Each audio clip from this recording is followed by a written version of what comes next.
the Fitzy and Wippa with Kate Ritchie podcast. How good is that? It is Fitzy and Wippa with Kate Ritchie. Welcome to the Tuesday podcast. Today we're talking about, we've got our big singles party coming up. It's going to be huge. I didn't realise how many people are struggling to find love these days, mate. It's going into meltdown. Oh, Tommy, our producer, even he's applied, registered for it, which was a bit full on. That's really weird. Yes. Considering you're a father and are you still married, Tom? Yes, Is that on the rocks? Yeah, technically still married. So you're just going to have the night off, are you? Yeah, like a leave pass. Yeah, forever on the rocks. But Well, that was your nickname in high school, wasn't it, Negroni? Because you're always on the rocks. Okay, well, good luck on the night, and you have been paired with Tracy from Penrith. Yeah, Tracy from Penrith and I have Penrith. What did I say? Penrith.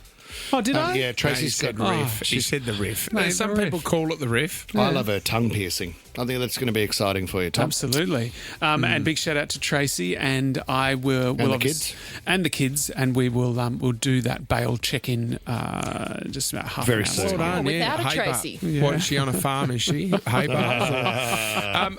Okay, so this is the deal. We were asking today, like, it is so expensive to take someone out on a date these days. What's the most you've paid on a date?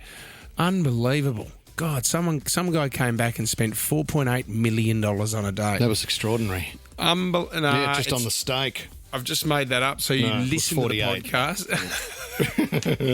Too many zeros. But no, we did have a few calls. Enjoy. This is the Fitzy and Wippa with Kate Ritchie podcast. Well, this is unbelievable. Front page of the Daily Telegraph today. Kebab carnage, 3-shot and takeaway shop horror. So yesterday, 2 gunmen attempted to get into the office at the back of a shop. This is walking straight into a kebab store, and people were shot. 3 people were shot. There were 8 shots that went off. Jeez. Here are a couple of witnesses. Guy in a black balaclava with a face mask did about 6-7 shots. They had no fear of who would see. I was just finished work. All you could hear was a loud bang. There's some commotion, some arguing, and that's all you could hear. We will do everything we can to bring these gunmen to justice. The Daily Telegraph's crime editor, good mate of the show, Moz Morri, joins us now. Moz, thank you very much. I cannot believe how brazen these people are, Moz, to do it in broad daylight. Yeah, it's not so much brazen, it's reckless, and just shows this total indifference now to the public, which we have seen before about 20-odd years ago, but it's gone to this next level where we're just seeing public shootings quite regularly. Moz, can you break it down for us? So, correct me if I'm wrong, there were 2 guys in there that were the targets, and there was another lady that worked in the kebab store. She was a bystander, or an innocent bystander, who was also shot or injured. Can you talk to us about the targets? So there was one particular target, and that's Tamim Azari. Now, he's a former Alameddine member and quite an influential member. So what I can gather, he's defected of late. Now, there's been a split. The KVT, which are another gang that used to do all the heavy lifting, like a lot of the enforcing work and drug running and all sorts of things, for the Alameddines, have now decided, hey, we're ready to go out on our own. And it's caused a lot of tensions between these groups. Now, there have been about 3 attempts on this guy's life. Yep. The other man that was shot with him in the face and he's going to survive. It seems like he's more of a bodyguard that was with him. You're running with that guy, you know. He was shot at 3-4 weeks ago. He was shot at the month before that. If you're walking around with him, it's not going to be easy. Moz, what was he shot with? Are they going in with a shotgun? I mean, if this guy's been shot in the face, it's not a pistol.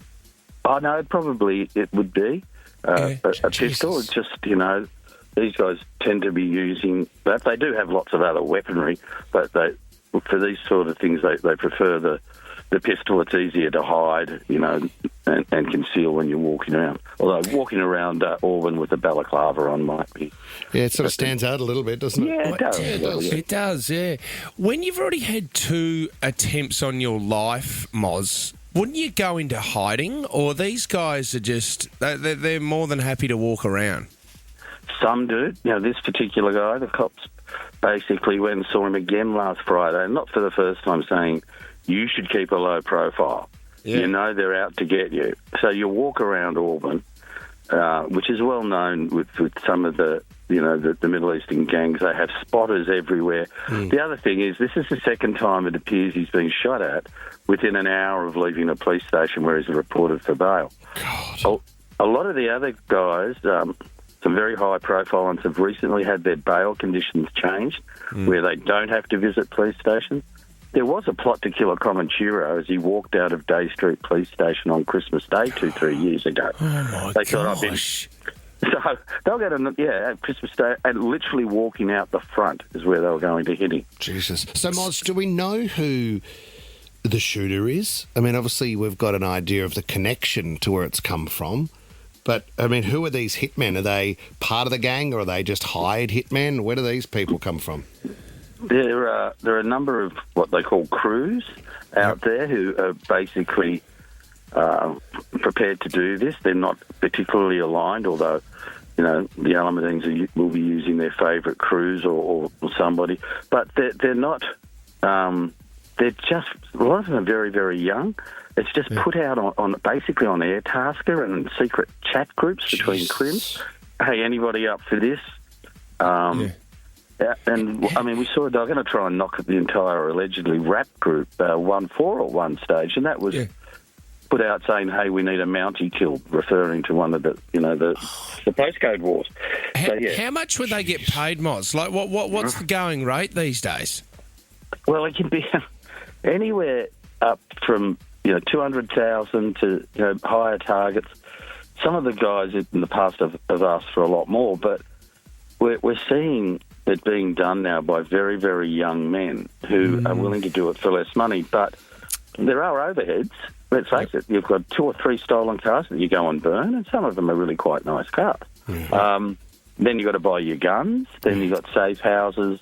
They sometimes promise to move these young guys up to the Gold Coast or places like that. So, I mean, hits can cost anything from $1 million to $2 million. Well, I think that's why the money. That's why, Tommy, you got out of it, wasn't it? The cost of killing had gone up. Yep, absolutely. It's the overhead. The overheads are going through the roof, mate. And you probably wouldn't get a gun. You wouldn't get a gun license. You'd struggle with your background. Yeah, so true. I just cannot believe that it's happened again. And unfortunately, Moz, the thing is that everyday civilians and people that aren't caught up in these gang wars are getting... Well, they're being hit as well, which is unfortunately... This poor lady in the kebab store now, unfortunately, will have problems for the rest of her life. That's right. And I know over the last couple of years, there's probably 5 or 6 innocent people who have been killed by mistaken identity. Another one was a young hairdresser who was sitting in the back of a car with the target, and so they just sprayed the back, and she was just collateral damage. They got their target, but as this young woman, she was killed. Another guy leaving a boxing match, looked like a Hamsy that they were out to kill, got into a car similar or getting into, and he was shot dead. Now, the Hamsy who was the target had left the boxing match. He was also there. That was just, they got it wrong. Scary, Moz. Really scary, buddy. Hey, thank you for keeping us up to date on that one. Always across at Moz. We really appreciate it, buddy. That's okay. Thank you. Okay, Thanks, keeping up to date on all the dramas out of Auburn, as you will see on the news today and also the front page of the paper. This is the Fitzy and Wippa with Kate Ritchie podcast. Fitzy, Wippa and Kate Ritchie's Singles Party.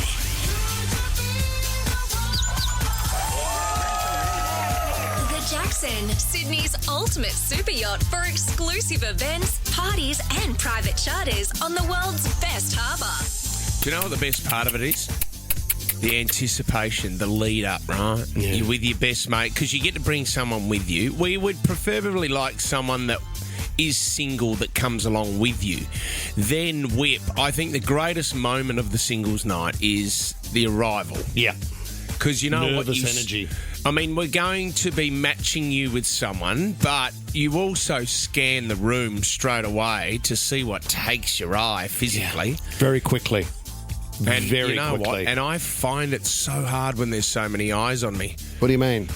I don't think you're a crowd stopper or a head turner. You're just tall, that's all it is. And some people go, oh, there's that idiot from Big Brother. Besides that, No other reason they're looking. Hey, this is interesting because I want to know how much you've spent on a date. And dates can be expensive, from the cost of the meal to the outfit to the Uber, everything you do to turn up and hope for the best. There's a test that's running around and it's called the Gold Digger Test. Yeah.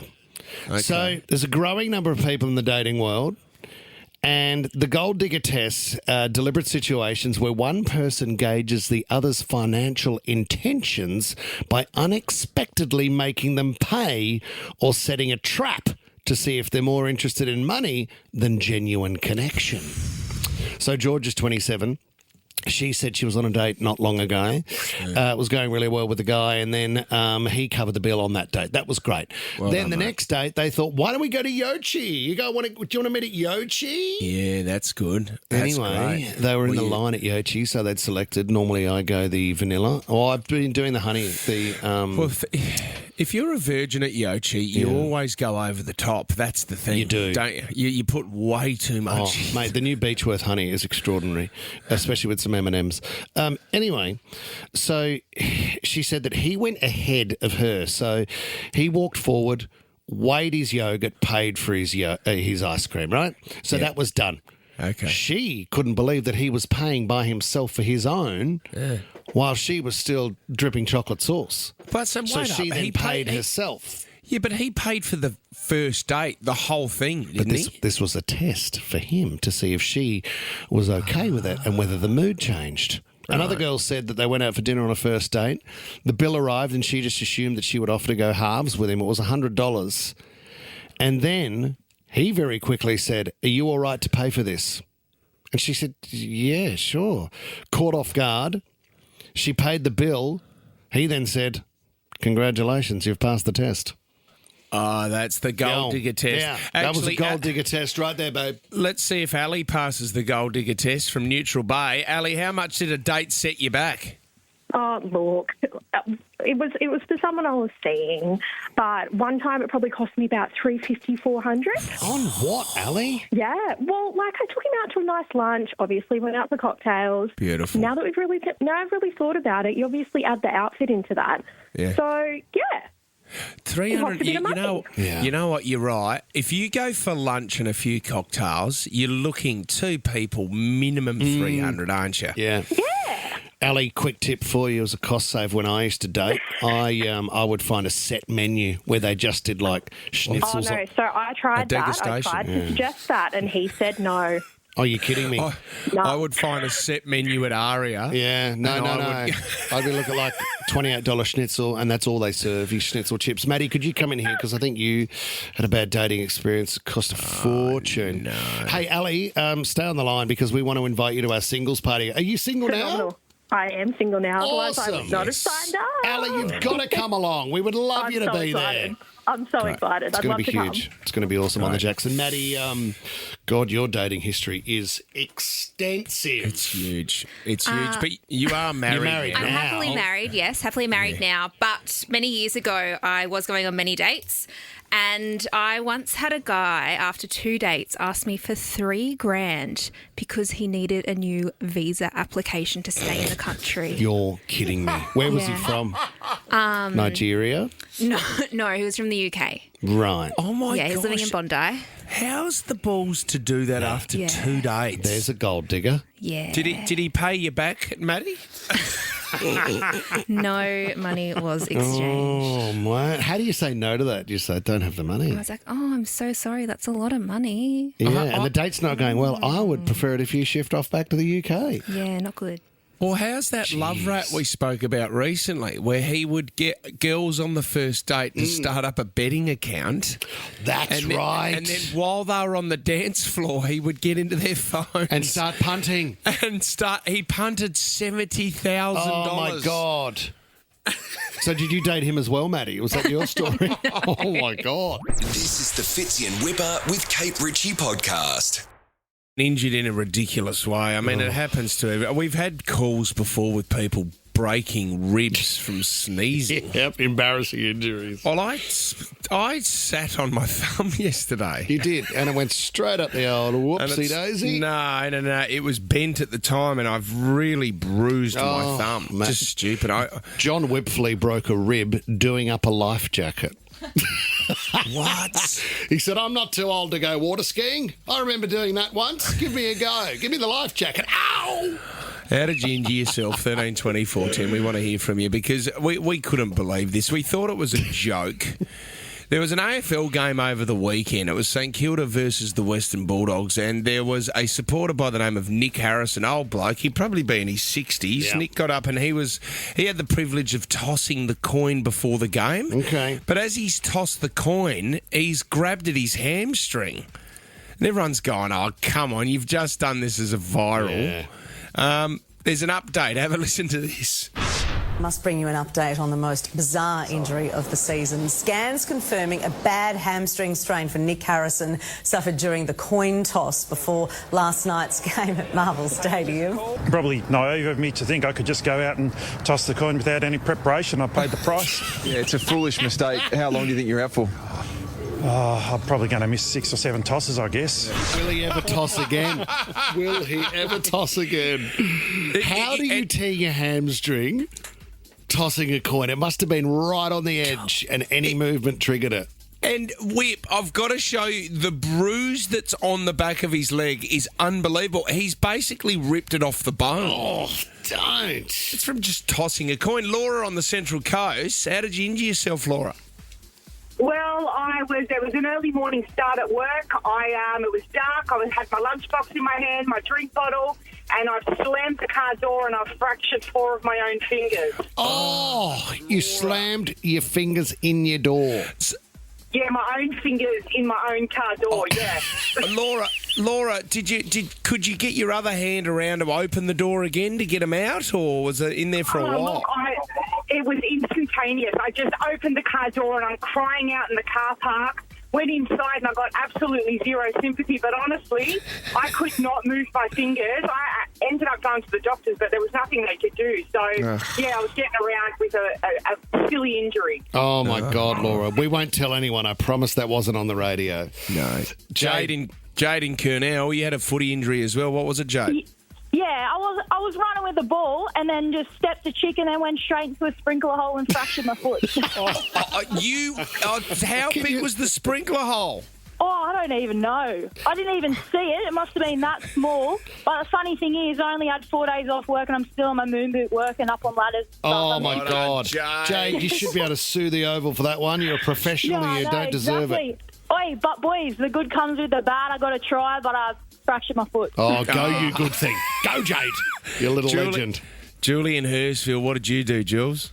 I sneezed and put my back out. And it was my 20th wedding anniversary. Oh, my God. Do you know what, Julie? I was mowing the lawn once and I sneezed and did the same thing and I was on all fours on the ground and the lawnmower was running. No one could hear me yelling out.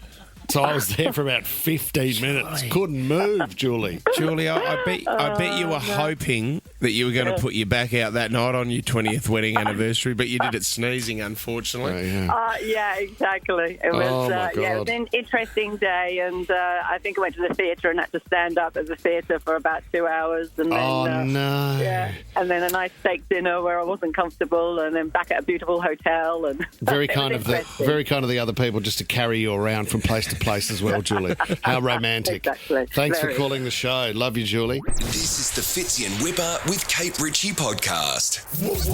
What are the chances? Okay, so this is what happened over the weekend. For a mate, I emceed a fundraiser, right? Mm-hmm. So we had a reverse raffle. There was a reverse raffle. How does that work? Great night. So basically, everyone buys a ticket. I think it was about $120 a ticket, right? Okay. Right, and everyone buys a ticket. And in the reverse raffle, what happens when we pull out a number, and it was done on a computer, so there was a spinning wheel on a computer whip. When the number would pop up on the screen, that if it was your number, you're out of the raffle. Okay. Okay, so 220 numbers, and you get down to the final number. The winner got $5,000, second got $2,000, and the winner and third gets $1,000. Right. Okay. So I'm emceeing the night. It was a great night, and then it's quite long because you got to get through 220 numbers, right? Yeah. So I get up and classic. How's it going, everyone? Well, I actually told a story years ago. I said tonight is legit. Okay, so you will be watching us on a computer. There'll be a spinning wheel, and then you'll see a number pop up. So we can't rig this at all. Like what happened to a previous football club that I was at 25 years ago, where what happened, right? There would have been about 100 tables at this one, so a lot of people there whipping. The reverse raffle, one of the tables was the players from the football club, right? So what they did, they got the players to come up one by one and pull out, let's say, 10 numbers. Yep. And while the player was up there, they would interview the player.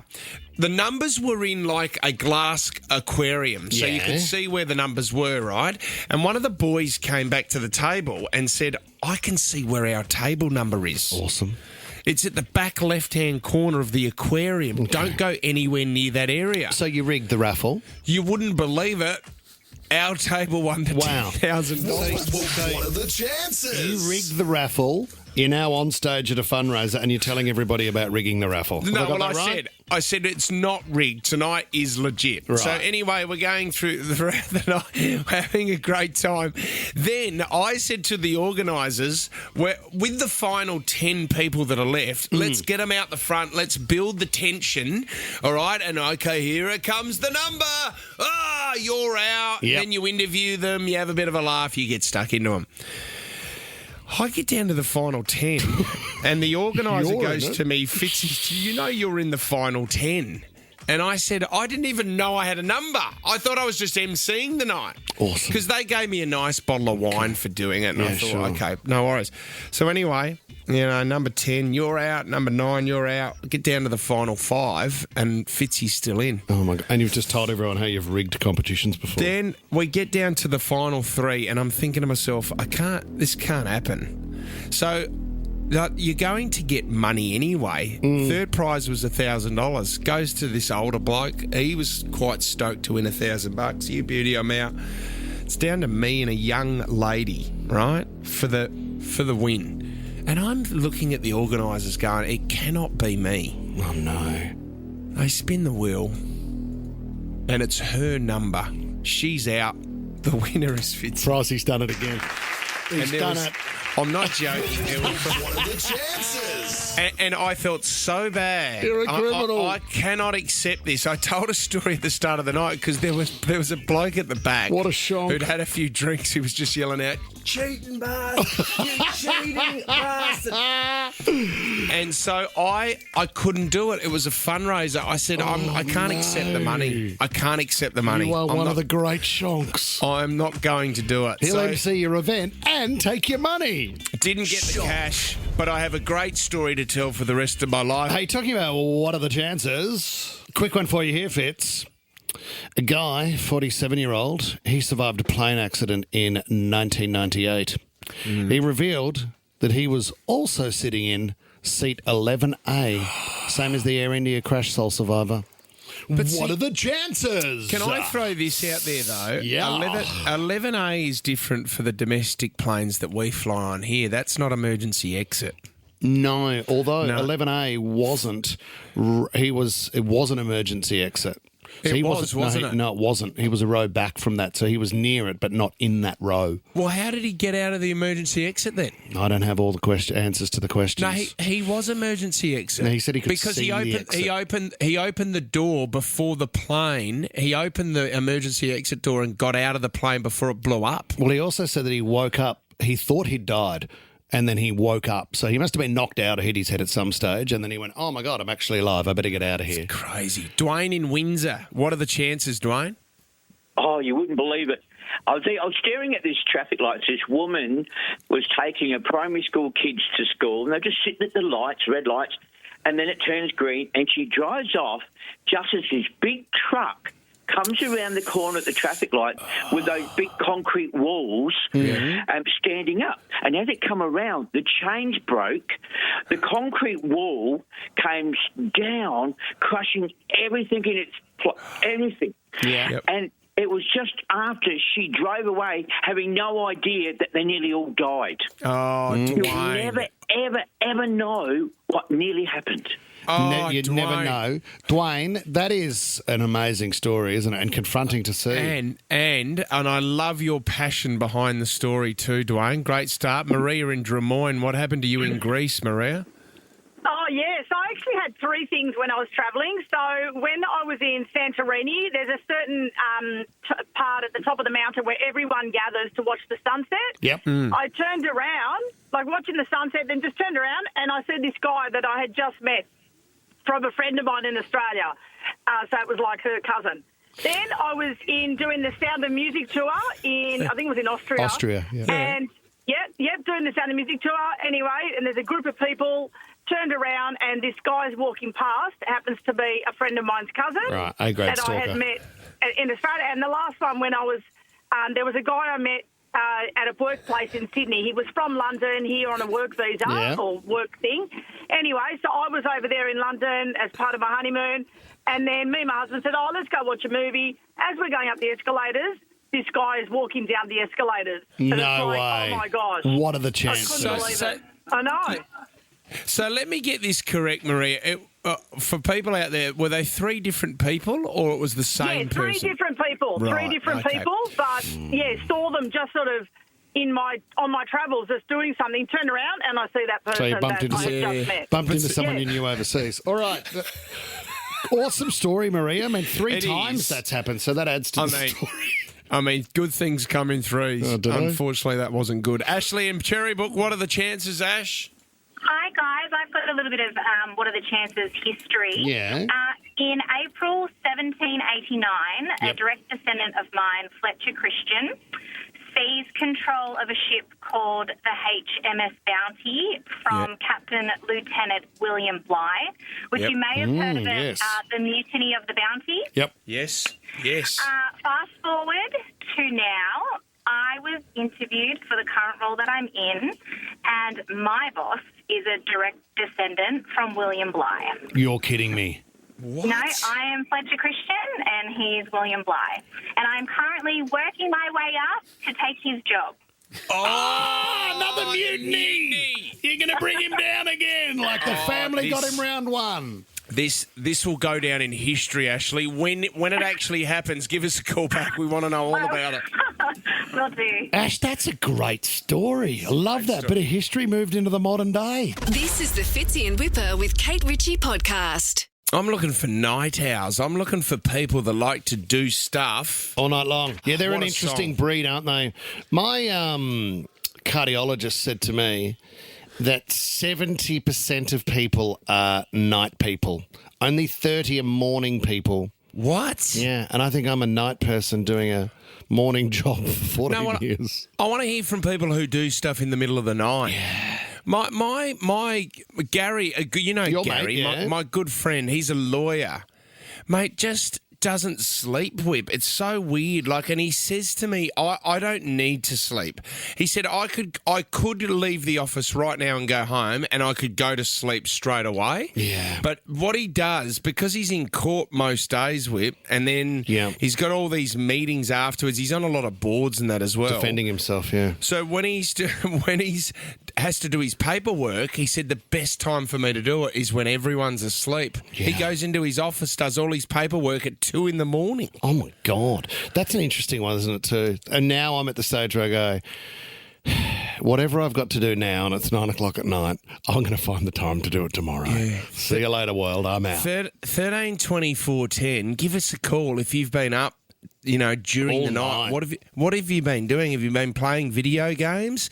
Have you been at the gym? The reason why I'm saying this is because the Northern Beaches Council has just kicked off a 6-month trial that allows registered library members to use the Manly Library branch any time of the day or night from Sunday to Thursday. Oh. It's a 24-hour, 7 days a week library. Hey, Ollie, can you come in here? Because you live over in Manly. I want to see if you... That's almost like anytime reading. Do you know what I mean? It's amazing. What is the Manly Library? Is it unreal? Yeah, it's good. It's definitely in the middle of like town, so you can sit and like people watch and stuff. Did you go there all? I went there I would go to Mossman Library for the social aspect. There's a lot of people that go to Mossman Library. You got Chugwell Charlie's down the road, and then if I actually had to like lock in and do some work, I go to Manly Library because it's just old people. Well said, mate. But this might bring young people in if they're staying open. At the Wallara Library, that's got a slide in it. Like it's got a steel slide that the kids can use, but people hire meeting rooms. There's breakout rooms. And then there's like games for people to play with lights and different displays. So you need, sleeping in the library is not permitted. Hot and cold drinks are allowed as long as they're not alcoholic. Oh, my God. See, there goes you, Ollie. But this also, Forestville is doing the same. There's 2 libraries in Sydney, 24 hours a day. We know that there's 24-hour gyms. Jason in Colby. Good morning, Jace. Hi, guys. Long time no talk. Colby, thanks for calling the show, buddy. Thank you, Wippa. It's Jason. He's from Colby. His name's not Colby. Hey, what do you do in the middle of the night, Jace, apart from run from the cops? Out walking. Gotcha. W-A-L-K, yeah? Yeah. Okay. Wow. W-A-N-K. How far would you walk, Jace? I did 3,500 steps this morning. Wow. Why do you do it in the middle of the night, Jace? Because there's nobody round. Okay. Yeah, but do you see some I love freaks? winter. Do you see some freaks every now and then, Jace? The only freaks I saw was the bloody deer. You saw a deer, did you? The deers ran underneath the bridge. In Colby? Yeah, they're white. I've shown you guys them before. Can you send some more photos through, Colby? Jace. Hey, Jace, have you noticed that It's just brought it down? The deer that you're talking about, you notice that they're always running. Maybe you're the scary thing that's out at night, Jace. Probably. I'm the scary monster. Oh, my God. Jace, we love you on the show. Jace. You know that. Jace, you know it. I know. I've now lost 85 kilos. Have you really? Yeah. From your walking? Yes. Oh, all night long. Ozempic and Wegovy. Oh, you're on the jab. You're on the tummy jabs. And my minoxidil for my hair. Oh, Jace, you and I've got a bit in common. And the finasteride. Yeah, that's I'm me. a Wippa twin. Oh, my God. You're the only one losing weight. Did you? I was about to say, you and I have got a lot in common. He's losing the weight. Get out of here, Colby. You've made me look silly. This is the Fitzy and Wippa with Kate Ritchie podcast. Hey, the other day we're talking about how world leaders, as they refer to themselves, fits and influencers, wealthy businessmen, they share their tricks of how they start the day, whether they get up. The one bloke we were talking about, he trades very early in the morning with different markets around the world. Hong Kong, New York. He's very busy online. Dubai. Checked his portfolio. He was up 400k. Normally he's in the millions. Just tough morning. Absolute loser. The morning routine. Checking in on how CEOs behave this morning, Fitz. Davey Fogarty, he's the creator of the Woody, a great Australian story. He made Done very well, hasn't he? fortune. Yeah, he killed it, mate. He's only 30 years old too. It's an awesome story. He was on Shark Tank too as the youngest shark. He's come out and spoken about how when you are successful and you have so much money, the one thing you spend money on is trying to get time back because in the past you've been so busy. Here's what he spends. Have a listen. This is what I spend in a week as a multi-million-dollar CEO living in Australia. First, let me say, I get it. This isn't what everyone's week looks like. Once you have a set amount of income, you use that money to buy back your time. I have 2 gardeners, $1,000 a week. Meat, I spend $1,000 a week. Personal trainer, $300 a week. Cleaner, $150 a week. A performance coach or spirituality coach or hypnotist, $1,000 a week. At-home masseuse, $300 a week. Travel, about $500 a week. Every now and then, I'll buy something like a car, but mainly I actually buy photography equipment and I have an addiction to that. Why has he got Amy Winehouse in the background? Yeah, how much did he pay to get her back? It was back in, was it Back to Black? Any spare cash, I pay royalties for music for YouTube videos. But can I just ask this question? And I know he's busier now, I understand that. What was he doing? How was he cleaning the house before he hired a cleaner? No idea. He doesn't even have kids. This is the thing. Like, how clean does your house need to be? How are you mowing the lawns before you paid $1,000 a week for a gardener? He's paying for time, man. But he's spending $1,000 a week on meat. $500 a week on travel, $1,000 on meat. Get out more. Stop scoffing the Wagyu. I just... Get on a jet and go and see some friends. I don't know. Stop cooking steak. When you start a video with this is what I spend a week when you're a multi-millionaire in Australia. Wow. You know what? Just say, this is what I spend a week when I'm a CEO in Australia. Wow. You don't have to. Davey, go, son. Has he got? Is there a $sign Audi that he has that he wears around the house? Yeah, but he pays two people $10,000 a week to lift it on and off him. He doesn't want to have to put it on in a struggle like my son did getting into bed last night. He got stuck in it. Fitzy and Wippa with Kate Ritchie is a Nova podcast. For more great shows like this, download the Nova player via the App Store or Google Play.